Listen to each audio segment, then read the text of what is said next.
आने वाले विधानसभा चुनाव में बीएसपी की जरूर सरकार बनाएगी, लेकिन इसके लिए यहाँ बीएसपी के लोगों को विरोधी पार्टियों के सभी साम दाम दंड भेद आदि हथकंडों से भी जरूर सावधान रहना है। और हमारे पार्टी के यूपी के प्रेसिडेंट ने इस बात का ऐलान भी किया कि हम एमआईएम पार्टी आने वाले 2022 के असेंबली चुनाव में हम 100 असेंबली सीट पर इंतखाबात में हिस्सा लेंगे। अगर स्मोक हुआ है, धुआं उठा है, तो भाई किसने आग लगाई है ये वो देखा जाए। हम तो नहीं कहे, हम तो अपने काम में मसरूफ है, हमको तो पता भी नहीं है। हमारे तरफ से ना हम उसको बोले हैं, ना हमको मालूम है ये क्या हो रहा है। तो जो पार्टी अपना फैसला ले सकती है वो अपना फैसला, हम भी अपना फैसला लेंगे कि यूपी को बचाना है, सर्वजन को बचाना है, बीएसपी को सत्ता में लाना है, व जरूर लाना है। हर पार्टी को अपनी पार्टी को आगे बढ़ाने का इख्तियार है, तो हमको भी अपनी पार्टी का यूपी में आगे बढ़ाने का इख्तियार है और रहेगा। नमस्कार, सवाल इंडिया का में आपका स्वागत है। मैं हूं संकेत उपाध्याय। तो अभी जो आप बयान सुन रहे थे, ये आज की दो प्रेस कॉन्फ्रेंसेस हैं। एक बहन कुमारी मायावती, बसपा की जो मुखिया हैं, पूर्व मुख्यमंत्री उत्तर प्रदेश, और दूसरे वो सज्जन जो कि अब उत्तर प्रदेश में भी चुनाव लड़ना चाहते हैं, एमआईएम के असदुद्दीन ओवैसी। उनका ये ऐलान है कि 100 सीटों पर लड़ेगी उनकी पार्टी। अब मायावती का क्या कहना है? उनका यह कहना है वो अकेले चुनाव लड़ेंगे। ओवैसी कह रहे हैं कि वो 100 सीटों पर चुनाव लड़ेंगे। समाजवादी पार्टी कह रही है कि हम छोटे छोटे दलों के साथ समझौता करेंगे, बड़े किसी दल के साथ समझौता नहीं करेंगे। इस सब के बीच में कांग्रेस कहां है भगवान जाने, और वो किस तरीके से लड़ेंगे, क्या योजना रहेगी, वो भी देखते बनेगा। उनकी भी एक रणनीति है। ऐसे में सपा बनाम बसपा बनाम एमआईएम फैक्शन बनाम कांग्रेस बनाम बीजेपी, अब आप सोचिए 5 कॉर्नर फाइट उत्तर प्रदेश में, इससे क्या नतीजा निकलेगा। तो सवाल इंडिया का है ये, यूपी में कई अहम पार्टियों के अलग अलग चुनाव लड़ने पर किसको फायदा? सीधा सवाल, अलग अलग सब लोग लड़ेंगे तो किसको फायदा हो? दूसरा सवाल, क्या ओवैसी की एंट्री से बिगड़ेगा सपा बसपा और कांग्रेस का खेल, क्योंकि वो 100 सीटों पर चुनौती दे सकते हैं। तीसरा सवाल, क्या ओवैसी के आने से यूपी में बीजेपी को होगा सबसे ज्यादा फायदा? यह आरोप हमेशा लगता रहा है असदुद्दीन ओवैसी पर कि वो बी टीम है। क्या यहां पर भी यह आरोप उनके ऊपर लगेगा? और हमारा आज का आखिरी सवाल, 7 विधायकों वाली बहन जी को इतना कॉन्फिडेंस क्यों है कि वो 2022 में सरकार बनाएंगे? कि आना है, करना है, इस तरीके से वो बयान दे रहे हैं। मैं स्वागत करना चाहता हूं हमारे आज के मेहमानों का। राजीव राय प्रवक्ता हैं समाजवादी पार्टी के, डॉक्टर एमएच खान हैं नेता भारतीय बहुजन समाज पार्टी के, सुरेंद्र राजपूत प्रवक्ता कांग्रेस के, प्रोफेसर बद्री नारायण आप डायरेक्टर हैं GB Pant social science institute के, और श्याम प्रकाश जाटव जी हमारे साथ जुड़ेंगे अब से कुछ ही देर में, नेता भारतीय जनता पार्टी के। मैं सबसे पहले खान साहब आपसे शुरू करना चाहता हूं। मैं आपसे ये जानना चाहता हूं कि ये जो कॉन्फिडेंस आज दिखा, आपके जो राजनीतिक प्रतिद्वंदी हैं उनका ये कहना है कि ये एक अजीब सा कॉन्फिडेंस है, क्योंकि जमीनी हकीकत से मेल खाता हुआ ये कॉन्फिडेंस नहीं है बहन जी का। नहीं, ये जो लोग कह रहे हैं वो हवाई बातें कर रहे हैं। बसपा जो है अपने रास्ता से अपने जमीनी कार्यकर्ताओं को अपने बूथ लेवल पर सारी तैयारी पूरी कर चुकी है। और उस हिसाब से आप देखिए 2007 में हमारा पूर्ण बहुमत सरकार आई थी। उस वक्त भी सारी पार्टियां लड़ी थी, सारे लोग लड़े थे, लेकिन पूर्ण बहुमत की सरकार बहुजन समाज पार्टी ने बनाया था और बहन कुमारी मायावती जी मुख्यमंत्री बनी थी। जहां तक ओवैसी साहब का सवाल है, ओवैसी साहब इसके पहले भी 2017 में चुनाव लड़ चुके हैं और 400, 500, 700 वोट से ज्यादा नहीं पाए हैं। इनका जो ओवैसी साहब का जो भागीदारी, जो राजभर जी के साथ जो तालमेल की बात आप कर रहे हैं, उन्होंने कहा कि 100 सीट पर लड़ेंगे, राजभर कर रहे हैं वो 125 सीट पर लड़ लें, लेकिन आदमी कहां से लाएंगे? उनके पास आदमी कहाँ है? उनके पास तो आदमी ही नहीं है। ये ओवैसी साहब को तो बड़ी खीर देखनी पड़ेगी कि कहाँ से कहाँ क्या कर रहा है। और ओवैसी साहब की पार्टी को यहाँ उत्तर प्रदेश का मुसलमान पसंद नहीं करता है। इसलिए नहीं पसंद करता है कि ये हैदराबाद में ये जब जहरीली बातें करते हैं तो यहाँ उत्तर प्रदेश का मुसलमान अपने को असुरक्षित महसूस करता है। तो यहाँ पर सर्वजन हिताय सर्वजन सुखाय वाला नारा जो है वो चलेगा। यहाँ पर हिंदू मुस्लिम भाईचारा चलेगा। यहाँ पर मुस्लिम मुस्लिम नहीं चलेगा, हिंदू हिंदू नहीं चलेगा। देखिए यही मैं आपकी बात समझ रहा हूं, लेकिन बिहार के संदर्भ में भी यही कहा जा रहा था। मैं जानता हूं आप बिहार के बारे में क्यों टिप्पणी करेंगे, लेकिन मैं आपको एग्जाम्पल के तौर पर, मिसाल के तौर पर अगर बिहार की बात बताऊं, वहां पर भी ओवैसी 5 सीट तो ले आए ना, और न जाने कितने पर उन्होंने चोट पहुंचाई होगी, लेकिन 5 तो उनके विधायक आ गए। चलिए, मैं मानता हूं कि बिहार में उनको 5 सीटें मिल गई, लेकिन उत्तर प्रदेश अलग है। उत्तर प्रदेश का मामला अलग है। उत्तर प्रदेश बड़ा प्रदेश है, और यहाँ पर देखिए, अगर अल्पसंख्यक समुदाय के लोगों की बात की जाए तो जितना काम बहन कुमारी मायावती जी ने किया है शायद किसी ने नहीं किया होगा। उर्दू, अरबी, फारसी यूनिवर्सिटी लखनऊ में बनी है, पूरे हिंदुस्तान में किसी प्रदेश में नहीं बनी है। भीमराव अंबेडकर यूनिवर्सिटी बनी है, पूरे हिंदुस्तान में कहीं नहीं बनी है। ये सारे काम है। 1996 में जब बहन कुमारी मायावती जी आई थी तो अल्पसंख्यक कल्याण विभाग बनाया गया था, और बाकायदा उसका मुस्लिम कैंडिडेट्स बच्चों को वजीफा दिया जाने लगा था। तो ये सारे काम हैं जो जिस दम पर हम कह सकते हैं कि 2022 में बहुजन समाज पार्टी की सरकार बनेगी और मुख्यमंत्री सुश्री मायावती जी बनेगी। जी, राजीव राय से अगर मैं बात करूंगा तो वो, खान साहब, राजीव राय से अभी मैं बात करूंगा, वो कहेंगे कि आप हसीन सपने देख रहे हैं। लेकिन बहरहाल राजीव राय जी, आपने देखा आज बहुजन समाज पार्टी की ओर से, मायावती की ओर से जो बयान आया है, उसको आप किस तरीके से देखते हैं? कॉन्फिडेंस की ओवर कॉन्फिडेंस?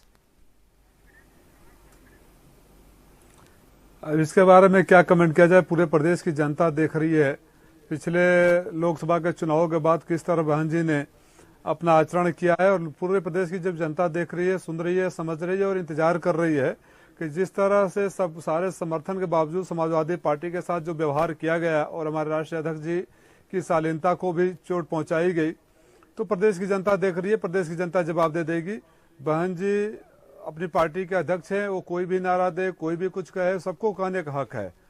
और आने वाले वक्त में अगर आप बात अभी थोड़ी देर पहले बिहार की और ओवैसी साहब की कर रहे थे, तो संकेत जी, बिहार के बाद बंगाल में भी चुनाव हुआ था, बिहार के बाद बंगाल में भी चुनाव हुआ था, और उत्तर प्रदेश की बात तो सही है, जनता मन बना चुकी है कि भारतीय जनता पार्टी तो को अगर हराना है तो सशक्त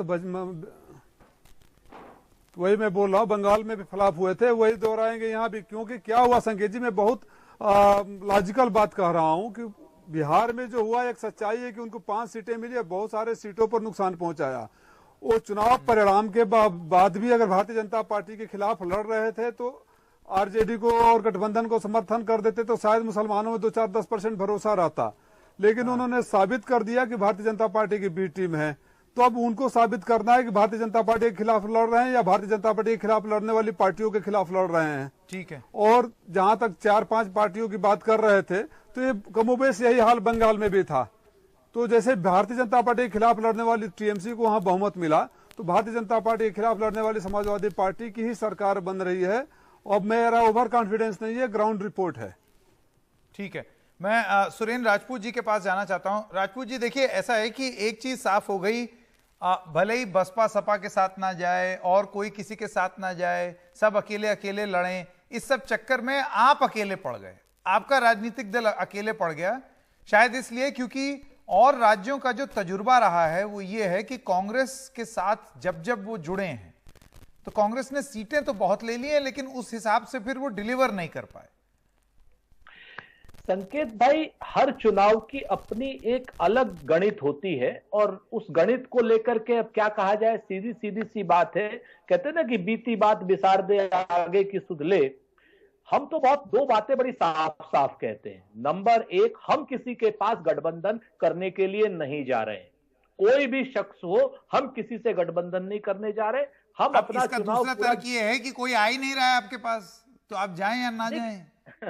ये आपकी अपनी मीमांसा है, आपकी अपनी निर्मम मीमांसा है, जिसको हम धनात्मक ऊर्जा के रूप में लेते हैं।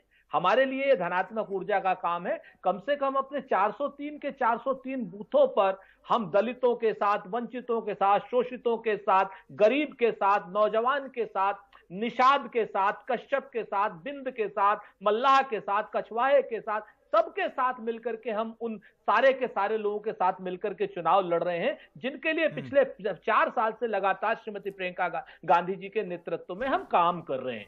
कोरोना के काल में जो हम काम कर रहे हैं वो हम सारा उन्हीं के साथ चुनाव लड़ रहे हैं। एक बात मैं आपको बड़ी साफ बता दूं, नहीं, लेकिन आप मुझे ये बताइए कि जब इतना छितरा हुआ अगर विपक्ष होगा, हाँ, कि कांग्रेस अलग, बसपा अलग, सपा अलग और एक ओवैसी फैक्शन और, तो इसका फायदा किसको होगा आपके हिसाब से? हाँ, ये बड़ा बड़ा आपका मौजूद सवाल है। इसी सवाल का मैं जवाब देना चाह रहा था। आपने बड़ी अच्छी बात, हिंदुस्तान में बहुदलीय चुनाव की व्यवस्था है संकेत भाई। एक चीज जान लीजिए कि हम में से किसी की भी ताकत नहीं है भारतीय जनता पार्टी के मायावी रूप को हराने की। ये लोग मायावी लोग हैं, ये एक सर के 10 सर कर देते हैं, कभी ये सोने का हिरण बना लेते हैं, कभी कुछ कर लेते हैं। मायावी लोग हैं। मायावी लोगों से कांग्रेस पार्टी या कोई विपक्ष नहीं लड़ सकता। इन सब लोगों से सिर्फ और सिर्फ जनता लड़ेगी। और आज की डेट में जनता अपना मन बना चुकी है इनके मुखालिफ चुनाव लड़ने का। जनता के नेतृत्व में सारी पॉलिटिकल पार्टीज हैं। पॉलिटिकल पार्टी जनता का नेतृत्व नहीं कर रही है। आप देखिए बंगाल में क्या मायावी रचना इन्होंने रची थी। आपके सामने था कि जिस दिन तक रिजल्ट नहीं आया उस दिन तक 200 पार थे ये लोग, जब रिजल्ट आया तो 75 रह गए। नहीं, पर राजपूत जी देखिए, ऐसा है, ये कांग्रेस के बारे में अंदरूनी रूप से भी बहुत लोगों का यह कहना है कि आप दूसरे की खुशी में ही अपनी खुशी ढूंढ लेते हैं। बंगाल में ममता जीत गई तो उसी में कांग्रेस खुश होली, लेकिन उसको ये नहीं दिखा कि अपने एकदम जीरो हो गए। नहीं, मैं आपकी इस बात से उसी तरीके से कहीं ऐसा तो नहीं है 2022 में सपा बसपा या कोई और आ जाए और कांग्रेस इसी चीज की खुशी मनाने लगे, चलो बीजेपी नहीं आई। नहीं, देखिए राजनीति में आखिरी तो फैसला जनता करती है। हम तो अपनी चुनाव की लड़ाई हमने बंगाल में भी लड़ी, हमने असम में भी लड़ी, हमने केरल में भी लड़ी, तमिलनाडु में भी लड़ी। तमिलनाडु में हम सफल हुए, बाकी जगहों पर हम असफल हुए, हम स्वीकार करते हैं। लेकिन आप इस चीज को देखिए ना कि जिस जगह पर हम लड़े हैं, हमारी प्राथमिकता क्या थी? देश को बचाना। हमारी प्राथमिकता क्या थी? देश के संविधान को बचाना। हमारी प्राथमिकता क्या थी? देश के सोशल फैब्रिक को बचाना। बंगाल में हमने अपना काम किया। और अगर आज की डेट में, चलिए अभी बंगाल के बारे में बात नहीं हो रही, मैं आपके पास आऊंगा वापस। श्याम प्रकाश जाटव जी भाजपा के भी हमारे साथ आप जुड़ गए हैं, लेकिन प्रोफेसर बद्री नारायण मैं पहले आपके पास आना चाहता हूं। आपका विश्लेषण क्या रहेगा? ये जो देखिए, ये जो 3 कॉर्नर 4 कॉर्नर फाइट जो थी, अगर हम थोड़ा इतिहास में जाएं 2009 में, मुझे अभी भी अच्छे से याद है, लोकसभा चुनाव में समाजवादी पार्टी ने 80 में से कांग्रेस को बोला कि आप 5 सीट पर समझौता कर लीजिए, बाकी जगह फ्रेंडली फाइट कर लेते हैं। ये जो टर्म है, ये मैंने पहली बार अपने जीवन में सुना था कि आप लड़ भी रहे हैं और दोस्त भी हैं, फ्रेंडली फाइट। लेकिन उसका फायदा कांग्रेस को हुआ कि वो 21 सांसद आ गए उनके 2009 में। क्या लगता है आपको? सिर्फ कांग्रेस ही नहीं, आपको क्या लगता है, ये आपका विश्लेषण क्या है? देखिए संकेत जी, मुझे लगता है कि इतना बिखरा हुआ विपक्ष जब होगा, इतने भागों में बटा होगा, तो स्वाभाविक रूप से उत्तर मिलता है कि इसका फायदा उस राजनीतिक दल को होगा जिसकी सत्ता है या जिसके पास एक मुश्त ज्यादा % ऑफ वोट आने का पिछले दिनों का इतिहास है। बहुत कम होगा तो थोड़ा और कम हो जाएगा, लेकिन अगर ये एक होके लड़ते तो मुझे लगता है टक्कर अच्छी होती। लेकिन एक होने का भी बुरा इतिहास, गलत हम लोग निगेटिव असर देख चुके हैं। पिछली बार एसपी बीएसपी साथ लड़ी और नीचे आई।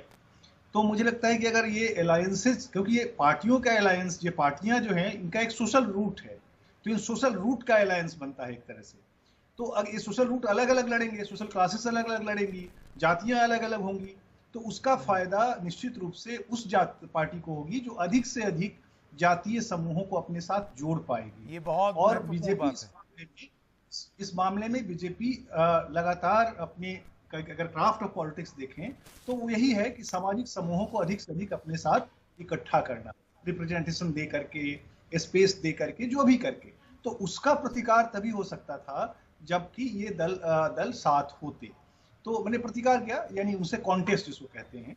तो मुझे लगता है कि यहाँ पर एक क्राइसिस है विपक्ष की राजनीति में, और विशेष हमारे खान साहब शायद सहमत नहीं होंगे, विशेष रूप से बीएसपी के लिए बहुत बड़ा क्राइसिस है, क्योंकि बीएसपी अपने जो बीएसपी की शक्ति क्या थी, अधिक से अधिक सामाजिक समूहों को जोड़ना, यानी सर्वजन बेस, उसका बेस वोट था और बेस पर अन्य जातियों को जोड़ लेती थी। अब बेस वोट उतना इंटैक्ट रहा नहीं, बेस वोट में भी फाड़ है। और अन्य जातियों से जोड़ने की क्षमता कम हुई है, तो कैसे इसको रिकवर करेगी, ये एक बड़ी चिंता उसको अपनी करनी चाहिए। मुझे लगता है, मेरा मानना है संकेत जी, कि इसका फायदा अगर आप न्यूट्रल रूप से देखें और सरल रूप से, बहुत सरल है ये गणित, इसमें बहुत फंसना नहीं है, इसमें बहुत व्याख्या की जरूरत नहीं है, दिमाग भी नहीं लगाना है कि इसका फायदा बीजेपी को होगा। ठीक है, मैं जाटव जी के पास जाता हूं, और क्योंकि ये थोड़ा सा विवादास्पद मुद्दा है, खान साहब मैं आऊंगा आपके पास, मैं जानता हूं आप इस पर बोलना चाहते हैं, लेकिन जाटव जी मुझे आप ये बताइए कि जैसे कि अभी प्रोफेसर बद्री नारायण कह रहे थे, हमने उत्तर प्रदेश का इतिहास देखा है, कब कब सरकारें बनी हैं जब कोई सोशल इंजीनियरिंग हुई है। 2007 से अगर हम देखें तो ब्राह्मण प्लस दलित, ये कॉम्बिनेशन जो है उससे मायावती सत्ता में आई। इसके बाद एक समाजवादी पार्टी के लिए कहा जाने लगा कि ब्राह्मण प्लस मुस्लिम प्लस यादव, ये कॉम्बिनेशन आया तो समाजवादी पार्टी सत्ता में आई। उसके बाद भारतीय जनता पार्टी तो इस तरीके से जीती, ऐसे लग रहा था कि सारे कॉम्बिनेशन आपके साथ आ गए। लेकिन अब की बार आपकी पार्टी में इतना ज्यादा विभाजन है, और खास तौर से ये जो कास्ट रिप्रेजेंटेशन है, इसको लेकर के बवाल चल रहा है, तो आपको लगता है कि कोई और सोशल इंजीनियरिंग का फायदा उठा ले जाएगा? भारतीय जनता पार्टी का अगर आप पिछले 7 वर्ष का चुनावी अध्ययन करें तो भारतीय जनता पार्टी ने कोई भी चुनाव जाति को ध्यान में रख करके नहीं, बल्कि विकास को ध्यान में रख करके लड़े हैं। हमारा पहला मुद्दा ही ये रहा कि हम चल रहे हैं विकास की ओर। तो अब की बार मोदी सरकार विकास के साथ देश भर में हमने विकास के कार्य किए। अब ये जाटव जी कौन मानेगा? हमसे पहले नहीं, क्यों नहीं मानेंगे? ठाकुर मुख्यमंत्री, पिछड़े समाज से एक डिप्टी सीएम और ब्राह्मण समाज से ताल्लुक रखने वाले दूसरे डिप्टी सीएम। क्या ठाकुर, ये कास्ट का फॉर्मूला तो बीजेपी में भी लगता है। नहीं नहीं नहीं नहीं, क्या ठाकुर मुख्यमंत्री प्रोजेक्ट करके चुनाव लड़े थे? हम जब उत्तर प्रदेश चुनाव लड़े तो हम विकास को लेकर के चुनाव लड़े। एक बेहतरीन मॉडल जो है वो हम देश को देंगे, उत्तर प्रदेश को देंगे, उसको लेकर के चुनाव लड़े। हमने किसी का नाम आगे नहीं बढ़ाया कि वो मुख्यमंत्री होंगे। तो ऐसे में ये कहना कि ठाकुर मुख्यमंत्री, वो तो बाद में, वो तो चुनाव भी नहीं लड़े, वो तो बाद में जो है मुख्यमंत्री बनाए गए सर्वसहमति। अब क्या वो मजबूरी बन गए कि अब उनके चेहरे में ही चुनाव हो? बिल्कुल मजबूरी नहीं है। आज भी भारतीय जनता पार्टी पूरे देश में विकास को लेकर के चुनाव लड़ रही है, और उत्तर प्रदेश में भी हम विकास को लेकर के ही चुनाव लड़ेंगे। हमने जो इस वक्त में उत्तर प्रदेश का, पूरे देश का जो इंफ्रास्ट्रक्चर डेवलप किया, जिन सड़कों पे आपकी गाड़ियां दौड़ रही हैं, ये इंफ्रास्ट्रक्चर भारतीय जनता पार्टी का दिया हुआ है। जैसे कितनी आसानी से हम लोग बैठ करके एक कम्युनिकेट कर रहे हैं स्काइप पर, ये सब जो है एस्टेब्लिश किया हुआ भारतीय जनता पार्टी के टाइम में इतना खूबसूरत बना। नहीं तो एक जेबी के लिए जो है ना, हम लोग केवल वीडियो देखने के लिए हम कई जीबी खर्च कर देते थे। आज हम कितना बढ़िया डायलॉग कर पा रहे हैं। राजपूत जी जवाब देना चाहते हैं।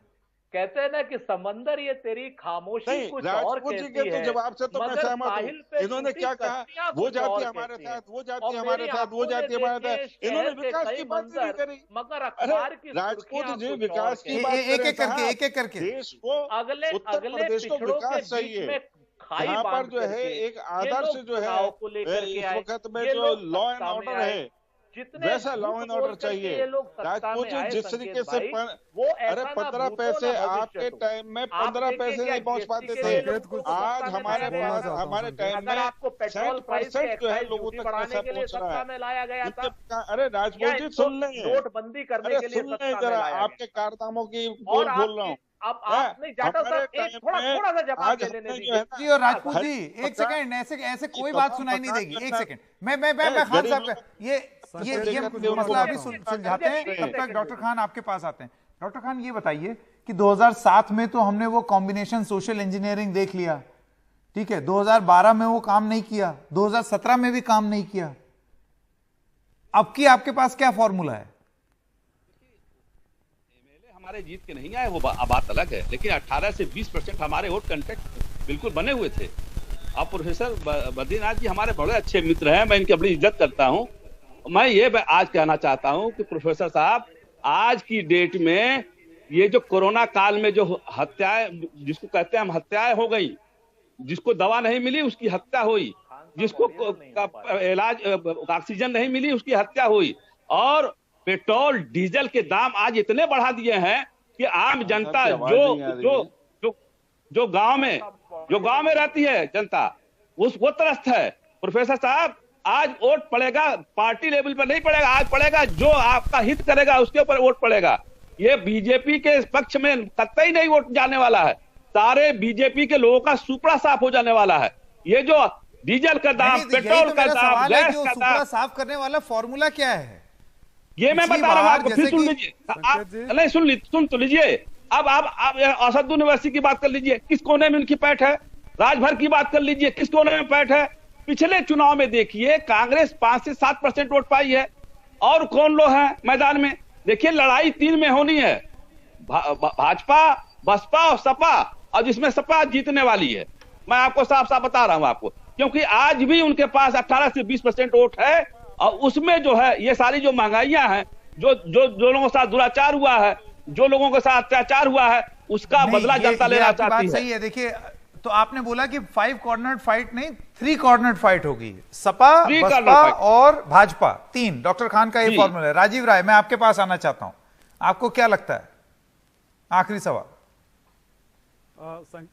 संकेत जी, जो भारतीय जनता पार्टी के साथी कह रहे थे, मैं उनकी बात से सहमत हूं। उन्होंने किसी चेहरे पे नहीं लड़ा था, हर 3 किलोमीटर पर एक मुख्यमंत्री प्रोजेक्ट कर दिया था। कहीं राजभर मुख्यमंत्री थे, कहीं पटेल मुख्यमंत्री थे, कहीं मौर्य मुख्यमंत्री थे, कहीं पंडित जी मुख्यमंत्री थे। वो सब बातें अलग हुई। वो विकास तो देखा इन्होंने, बोले थे जिन सड़कों पर दौड़ रहे हैं हमारी सड़कें हैं। हमने 28 महीने में एक्सप्रेसवे बना दिया, पूर्वांचल एक्सप्रेसवे का 90% काम करके दिया। उद्घाटन से पहले सड़कें धंस रही है, गंगा में लाशें तैर रही है, ऑक्सीजन के लिए लोग तड़प रहे हैं, नौजवानों को रोजगार नहीं मिल रहा है, लाठियां मिल रही है, हत्याएं, बलात्कार, लूट हो रहे हैं। और ये अगर इनका विकास है तो जनता इंतजार कर रही है। अगर आपने एक प्रोजेक्ट कर किया होता ना, आपने उसी दिन जनता ठगा हुआ महसूस की। कभी केपी मौर्य को मुख्यमंत्री बना रहे थे, तो कभी राजभर को मुख्यमंत्री बना रहे थे। हर 5 किलोमीटर पर आपने एक मुख्यमंत्री बना रखा और ठग दिया, और उसके बाद लगातार ठग रहे जा रहे हैं। आपका पूर्वांचल एक्सप्रेस कब उद्घाटन होगा? आप हमारे कामों पर झंडा पर अपना डंडा लगाते रह गए। आप नाम बताते रहे, दंगे भड़काते रहे, जार उगलते रहे। मुझे आप ये बताएं कि समाजवादी पार्टी केवल एक ही मुखिया को लेकर के ही मुख्यमंत्री के रूप में पेश करेगी ना? क्या आपने क्या हालात कर दिए उत्तर प्रदेश में, जिस तरीके से आपने गुमराह किया लोगों को? अरे सर, जो सवाल उठाया जवाब दीजिए ना, एक्सप्रेस वे कब मिलेगा? अरे उसके बाद में आप अपने पिताजी को ही भाजपा का इंजेक्शन लगवा रहे हैं ना। आप कुछ भी कह देते हैं, लोगों को गुमराह करने का काम आप मुद्दों पर सवाल देंगे, मुद्दों पर सवाल देंगे। आपको फर्जीवाड़ा बात क्यों करेंगे? किसी ने नहीं कहा था एक्सप्रेस पर बात करिए, मेट्रो पर बात करिए, रोजगार पर बात करिए, अपराध पर बात करिए, पार्टी लाशों पर बात करिए, ऑक्सीजन पर बात करिए। अगर खत्म करना पड़ेगा। आप सब लोगों का बहुत बहुत धन्यवाद। प्रोफेसर बद्री नारायण को हम समय नहीं दे पाए, इस चीज का अफसोस है। एक सवाल उनसे आगे चल करके कभी ले लेंगे। बहुत हमको मौके मिलेंगे। अभी उत्तर प्रदेश के चुनाव होने हैं और लगातार कुछ ना कुछ डिबेट और या चर्चा में रहेगा ही।